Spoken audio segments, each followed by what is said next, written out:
마태복음 27장 1절에서 10절까지입니다. 예수님이 겟세마네 동산에서 마지막 기도로 밤을 새우시고 그리고 그 동산에서 주님이 붙들리십니다.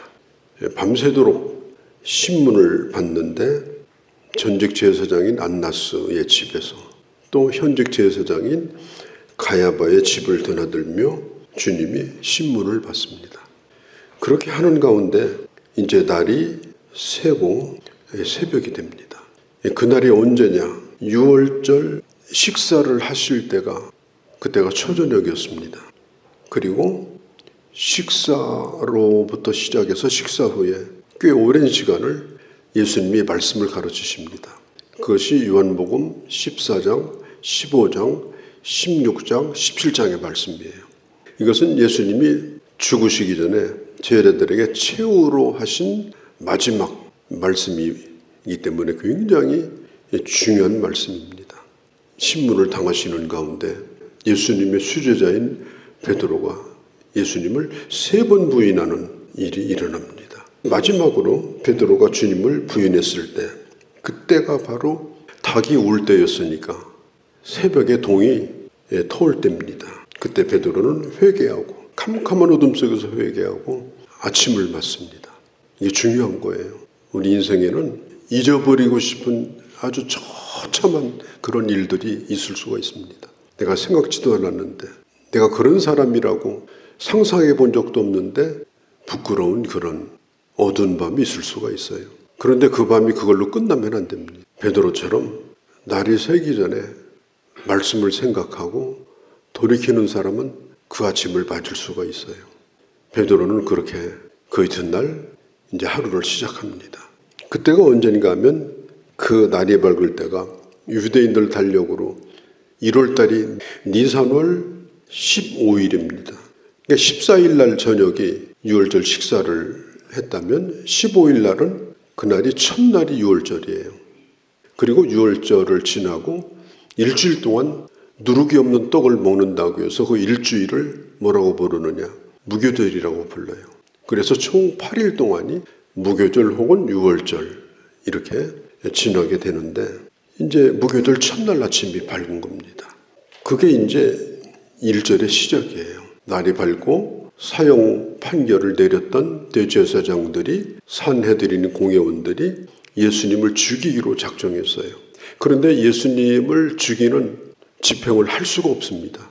유대인들은 그 일을 못해요. 왜냐하면 그 당시 모든 집행권이 로마에 달려 있습니다. 그래서 그 당시 사마리아와 이두메 지역의 유대 총독인 빌라도에게 예수님을 데리고 갑니다. 사형 집행을 의뢰하기 위해서. 그러면서 이제 사람들을 동원해서 사형 집행을 빨리 하라고 압박을 하면서 이제 그 일을 진행을 하고 있는 그런 상황입니다. 지금 이 1절에서 이 10절 사이에 있었던 일이 뭐냐? 산헤드린 공회에서 사형 판결을 내리고 그 다음에 빌라도가 그 재판을 진행하는 그 사이에 있었던 일이에요. 어떻게 보면 시간적으로 짧은 시간입니다. 그 사이에 어떤 일이 있었느냐? 유다가 자살했습니다. 그야말로 끔찍한 일인데요. 전날 밤에 예수님을 배신하고 예수님의 볼에 입을 맞추었던 유다가 날이 밝고 빌라도의 재판이 이루어지는 그 어간에 제자 가운데 한 사람이 스스로 목숨을 끊고 죽게 되어집니다. 이 부분에 대해서 공동번역, 그 다음에 성경 세번역에 보면 이렇게 말합니다. 그때에 예수를 판 유다가 예수께서 유죄 판결을 받는 것을 보고, 그 유죄 판결이 뭐냐면 사형 판결입니다. 사형으로 판결이 끝나는 것을 보고 그 판결 받는 걸 직접 보았는지 아니면 다른 사람에게 들었는지 그건 알 수가 없어요. 그 판결 난 것을 유다가 확인을 하게 됩니다. 그리고 유다는 크게 후회를 하게 됩니다. 사실 유다가 끝까지 군인들을 데리고 예수님을 배반한 이유 가운데 하나는 뭐냐? 예수님이 뭔가를 보여줄 거라고 하는 기대가 있었습니다. 마지막에 가서는 주님이 한 방 터뜨릴 거다. 예수님에게도 한 방이 있다. 이제 그런 기대가 유다에게 있었거든요. 그래서 군인들을 아무리 많이 데리고 와도 주님이 손 한번 들면 이건 끝날 수 있다.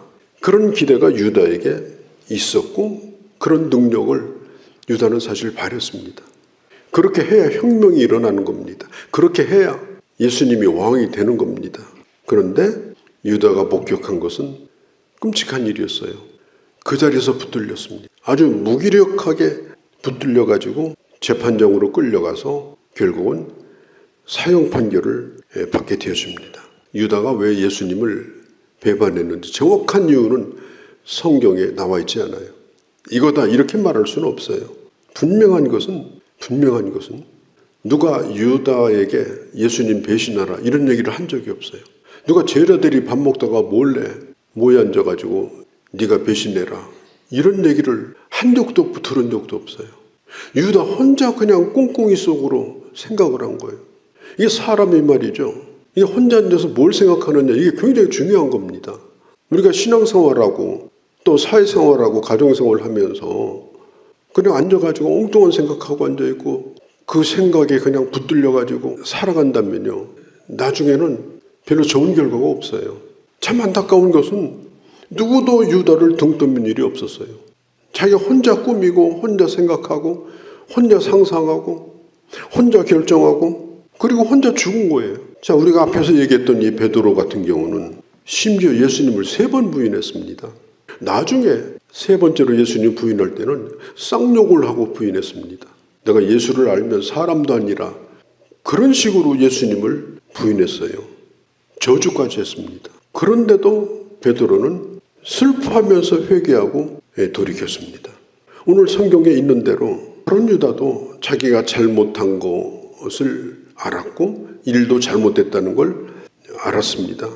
그럼 다른 제자는 어떤? 다른 제자는 아예 얼굴도 안 보여요. 다 도망갔어요. 그러니까 예수님의 12제자 가운데 하여간 형편은 다 똑같습니다. 이게 유다만 잘못한 게 아니에요. 다른 제자들도 똑같은 것입니다. 사람은 잘못하는 일이 많고 실수도 많고 특별히 후회하는 일이 많고 그러면서 살아갑니다. 그런데 문제는 뭐냐? 그런 일이 있을 때 어떻게 하느냐 이게 굉장히 중요한 거예요. 가룟 유다는 예수님이 그렇게 되는 걸 보면서 대제사장에게 받은 은 30냥을 가지고 대제사장에게 갔습니다. 그리고 그걸 집어던졌어요. 그러면서 뭐라고 말을 하느냐? 계약 깨자. 종이에다가 계약서를 썼는지는 몰라도 어떻든 계약을 한 거잖아요. 그리고 유다는 그 돈을 받고 성실하게 사람들을 끌고 그 동산까지 왔잖아요. 계약대로 유다는 한 거예요. 돈 받고. 이거 계약 무효다. 이거 원인 무효다. 그리고 거기서 소리를 치면서 물리자고 했지만 누구도 이 가룟 유다의 소리를 듣지 않았습니다. 가룟 유다는 이런 일을 겪으면서 어떤 생각을 했느냐. 나는 내가 한 일로 말미암아 죽어야 마땅하다. 그렇게 생각한 거예요. 그리고 나는 죽음으로 책임지겠다. 사람이 스스로 극단적인 선택을 하는 이유가 거의 그런 경우입니다. 그러면 그게 인간적으로 볼 때는 얼마나 멋진 선택입니까? 아, 내가 책임지겠다는 거예요. 내가 잘못했으니까 내가 책임지겠다. 그러니까 아주 그럴듯한 논리잖아요. 거기다 유서까지 아주 그럴듯하게 써가지고 그런 일을 우리가 주변에서 보지 않습니까? 용기가 있는 것처럼 보이지만 그것은 자기가 죄인이라는 사실을 덮고 가려고 하는 하나님의 은혜를 거절하는 그런 행위입니다. 하나님의 용서를 믿었다면 다시 시작하게 하시는 하나님의 은혜를 붙들었다면 가룟 유다가 아무리 잘못했다 할지라도 가룟 유다는 그런 선택을 결코 하지 않았을 겁니다. 인간은 내 인생을 내가 스스로 책임질 만큼 대단한 존재가 아닙니다. 책임져봐야 할 것도 아무것도 없는 게 인생이에요. 결국 하나님의 은혜를 의지하는 것, 하나님의 은혜를 바라보는 것, 그게 우리가 살 길입니다. 그게 우리 인생을 새롭게 시작하는 길입니다. 베드로는 예수님을 3번 부인하고 어둠 속으로 가서 슬퍼하며 통곡했습니다. 절망하고 좌절하지 않았습니다. 말씀이 생각나서 그는 다시 주님을 붙들었습니다. 정신을 잃어가지고 놓았던 예수님을 다시 붙들었어요. 그 은혜를 다시 의지했어요. 그 말씀을 다시 듣게 됩니다. 그리고 이 베드로는 초대교회의 기둥이 됐습니다. 베드로가 쓴 베드로 전서와 후서를 보면 내가 죽일 놈이다, 내가 그런 일을 했다, 그렇게 기록을 안 했어요. 뻔뻔한 것이 아니에요. 새롭게 시작했고 그는 교회에서 귀하게 쓰여지는 가장 귀한 인물이 된 거예요. 사도 바울도 마찬가지입니다. 사도 바울은 예수 믿는 사람 잡아 죽이는 그야말로 사냥꾼이에요. 그런데도 사도 바울이 예수 믿고 나서 자기가 죄책감에 빠져가지고 이 죽일 놈 그러면서 벽에다가 얼굴 쳐박고 그런 일 없었어요. 얼마나 뻔뻔한지 몰라요. 하나님이 나를 사도로 불렀다고 말하면서 돌아다니니까 사람들이 그냥 반발이 있었어요. 네가 무슨 사도냐, 네 전과가 화려한데. 그러나 사도 바울은 그런 얘기에 듣지도 않았어요. 왜 그렇습니까? 하나님의 은혜를 믿었기 때문에 그런 거예요. 다시 출발하게 하시는 하나님의 은혜, 회복하게 하시는 하나님의 은혜. 성경은 그런 사람들의 기록입니다. 본래 의로운 사람들이 의롭게 산 기록이 아니에요. 부족하고 연약하지만 그런 자들을 붙들어서 쓰시는 하나님의 은혜가 성경에 가득 차 있습니다. 오늘 여기 3절에 보면 그가 스스로 뉘우쳤다고 나와 있는데요. 이 뉘우쳤다는 말이 메타멜로마이, 또 다른 단어가 있습니다. 그것이 뭐냐면은 메타노에오. 이게 앞에 있는 단어는요, 그냥 뉘우친 거예요. 후회하는 거예요. 내가 왜 그랬을까? 두 번째는 후회하고 회개하는 거예요. 이 유다가 했던 것은 뭐냐? 뉘우쳤어요. 그런데 그것은 후회하는 뉘우침입니다. 그걸로 끝나는 거예요. 그럼 두 번째는 뭐냐? 둘째 아들이 아버지 유산을 다 털어먹고 돌아오는 것이 바로 이 뉘우치는 겁니다. 뉘우치고 돌아와서 아버지의 아들의 신분을 회복하는 것. 그런데 가룟 유다는 후회하는 것으로 끝나버렸습니다. 나중에 대제사장한테 가서 얘기를 하니까 뭐라고 얘기하느냐? 그게 무슨 상관이냐? 그거 네가 한 짓 아니냐? 하라고 시켰냐? 네가 와서 먼저 거래를 시작했고 네가 돈 받아갖고 근데 이제 와가지고 지금 돈 집어던진다고 그 책임을 면할 것 같으냐? 그렇게 하니까 유다는 그야말로 이게 낭패가 되어버린 것입니다. 오늘 성경에 있는 대로 이렇게 더러운 돈을 대제사장이 받아가지고 성전 곳간에다가 넣을 수가 없어서 그 돈을 가지고 예루살렘 외곽에 있는 빈 땅을 샀어요.